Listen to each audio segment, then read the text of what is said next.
My fiancé, male 28 years old, and I, female 30 years old, have been together for 3 years.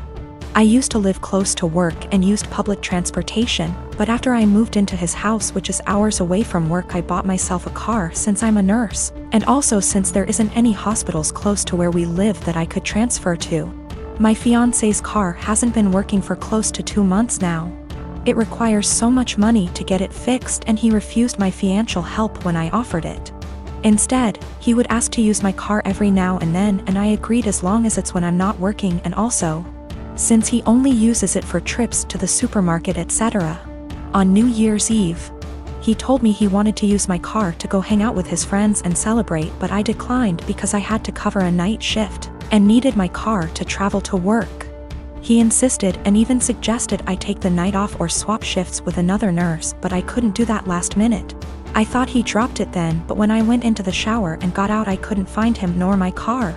I freaked out and started calling for half an hour, but he didn't answer me. I tried again till one of his friends picked up. I demanded he give the phone to my fiancé, but he said they were out and confirmed that he took my car and told me that my fiancé said that it's better that I skip my shift and he'll be back with my car later. I couldn't take it. I felt so enraged. I had my fiancé on the phone telling him I did not consent for him to take my car to go hang out with friends, and said I'd call the police to get it back if he refused to come back with it. But he didn't take me seriously, so I ended up calling the police, and he and his friends were picked up at the bar where they were hanging out, then were taken to the police department. I got my car from there and still went to my shift. My fiancé was let go hours after I left, and he blew up my phone with missed calls and texts about how I was out of my mind to call the police on him and put him in this situation. I did not respond, but when I got off work the next day, we got into an argument, and he said he couldn't believe I'd do this to him, but I told him he made me do this, to which he responded that I was petty and callous because not only did I ruin his New Year's celebration, but all his friends aren't speaking to him after I put them in this situation as well, and he then kept giving me silence about it. I did consider this a form of theft, especially since he went behind my back after getting a no from me. But he was shocked that I'd even imply that he was a thief and said what's yours is mine and vice versa, so I shouldn't be using the terms theft and stealing. My dad married my stepmother 3 months ago, and I feel like it made my life significantly harder and less pleasant. They moved in with us, and for the indefinite future this situation will not change. We have a 3-bedroom house, and before they moved in, my dad and I had our rooms, both with bathrooms. And there was a smaller room which was a study for my dad. After they moved in, Jenny, 16, turning 17 next month, got my room. And I had to share the smaller room with 11-year-old Tom and 10-year-old Mike. All my books, my telescope, my stuff are packed and in the basement now since there's no space anymore. This made me real angry, but my dad told me that I have to be a team player, and this is what him and his wife agreed on. Jenny treats me like shit. She sometimes acts as if I'm not there at all, and sometimes is super aggressive and hostile towards me. The other, I asked Tom to stop going through my things, and she became so angry that I have no right to order her brother around. She told me to get it in my thick skull that I'm not their big brother to tell them what to do, even though all I asked was for them to stop going through my things.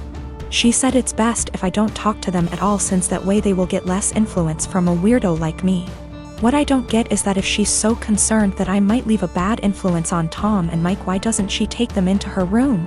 Tom and Mike don't respect any boundaries. They're always through my stuff. I have a watch which was a gift from my mother. She died of cancer, and they took it from my drawer and lost it. I found it weeks later in the basement with its front glass broken.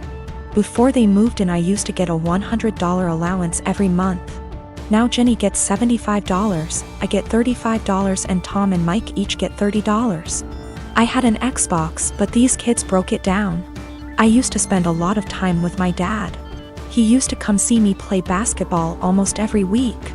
He hasn't done it even once in the past 3 months since he's always working overtime. We eat out once a week, and none of them in these 3 months have been to any of my favorite places, but Jenny, Tom and Mike have each chosen their favorites more than once. I complained about all of it to my father last week, and he told me that family is all about sacrifices, and I have to make mine. Haven't I made enough sacrifices already? I feel like I'm the only one making sacrifices. I looked forward to them moving in here, but I now feel like an outsider at home, it's not my home anymore. Life has become very difficult for me. I spend as much time as I can outside because inside is so frustrating, but this is causing problems as well. My dad keeps telling me that not being around means I'm not accepting them as part of the family, while in reality it's the opposite. So I get grounded for not being around, and being around is horrible. I don't want to live here anymore, but I'm only 15 and can't move out. I have nobody else who can take me in. I can't stay here for 3 more years. I'll go crazy. I often fantasize about running away at night, but I know that's also as horrible, if not even more. I am a 35 years old female, a musician, playing gigs and at an orchestra as a violinist. Rehearsals just resumed, so orchestra is my main source of income ATM. My sister, she's 26, is a social worker, working 3 days a week, so minimal income, but she adores her job. I live in a small 2-bedroom apartment, both rooms around 9-10 square meters. Using the second room as a practice room / storage for my instruments, 3 violins, 2 guitars, a digital piano, a small drum kit, and other stuff. 4 months ago my sister broke up with her BF and I offered her my spare room, temporarily. I moved most of my stuff to the living room so I could fit a small bed in there. Sis moved in, but she asked me to move more stuff to the living room. I moved pretty much everything sans the piano, to the point where the living room became uninhabitable. Then she started complaining about my violin playing, saying it gave her headaches. I told her I couldn't stop the daily practice without risking my only steady income. The arguments got worse. She told me to play only when she wasn't home, but with her work schedule I couldn't afford that. I tried switching to the electric violin, but even that can be pretty loud, so it didn't help. Several times I reminded her this was only a temporary arrangement, but she didn't seem to hear me. 2 weeks ago I arrived home to finding my piano in the bathroom, near water and humidity, because my sis needed the space for her new double bed. When I told her she can't SRSLY expect me to store my piano there, she said, "Yeah, you will just have to sell it, I guess." I got so mad I told her she has 7 days to leave, but she didn't take me seriously. For a week I only talked to her to remind her how much time she has left, but she always laughed it off, told me to stop acting like a crazy person. When the deadline came I boxed up all her stuff while she was at work, booked an Airbnb bedsit close by and drove her stuff there. She was livid but couldn't do anything but take her new keys and stay there. The following week she kept calling me with an increasingly apologetic tone, saying she shouldn't have moved my piano or bought a bed. She promised she would put more effort into finding a new place.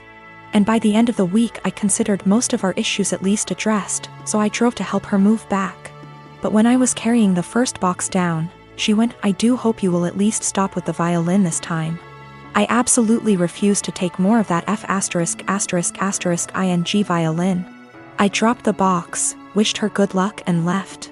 Now, 2 days later, on one hand it feels like a huge overreaction to leave my own sister literally homeless because of an argument about the violin. I know she cannot afford to stay there, but on the other hand I have no plans to allow her back here, because I feel she would just continue crossing boundaries and never leave. I am a 19 years old man. On Thursday, a person I had a major crush on in high school, but who rejected me, messaged me out of the blue. She had never contacted me without my contacting her first. And at one point I realized she had me blocked on social media, and so I found it odd that she was suddenly being friendly. After sending a couple of greetings / questions about how I've been, she said that she was going to have some people over and wanted to know if I would get the beer. The drinking age where we are is 19, and she and the people who were going to chill were all 18. The liquor stores in my area all card. I thought it was silly that my being a month older meant I could buy liquor and they couldn't, and so I said I would love to go. She said, "Thanks, I'll pick you up at 7. 7 o'clock rolled around, and she texted me to say she was in front of my house. I went out dressed and ready to chill with some people, and she drove me to the liquor store. When we got there, I asked what beer she wanted me to get, and she told me to get Budweiser. I hid my disappointment as well as I could, but it was her party, so I went in and bought 2 cases of 24. I got back in the car and said, "Let's party," and she was eerily quiet. I noticed that she wasn't driving towards her neighborhood, but rather back towards mine. I thought she had moved or something, but didn't want to press the issue. When she turned down my street, I finally figured it out. She was being purposefully vague about the invitation because she wanted me to get the beer. But she wanted a way out when she told me I wasn't actually invited in the first place. She stopped in front of my house, leaned over, kissed me on the cheek, and said thanks. In her best voice. I deadpanned her and asked when she was going to tell me I wasn't invited. She feigned surprise and said that she never intended to invite me in the first place. I sat in silence for a long, awkward minute, picked up the beer, and walked towards my front door. She got out of her car and frantically tried to re-invite me to the party. But I told her that what she did was the most humiliating thing that ever happened to me. I opened my front door, slammed it a bit too hard, and came back to my room.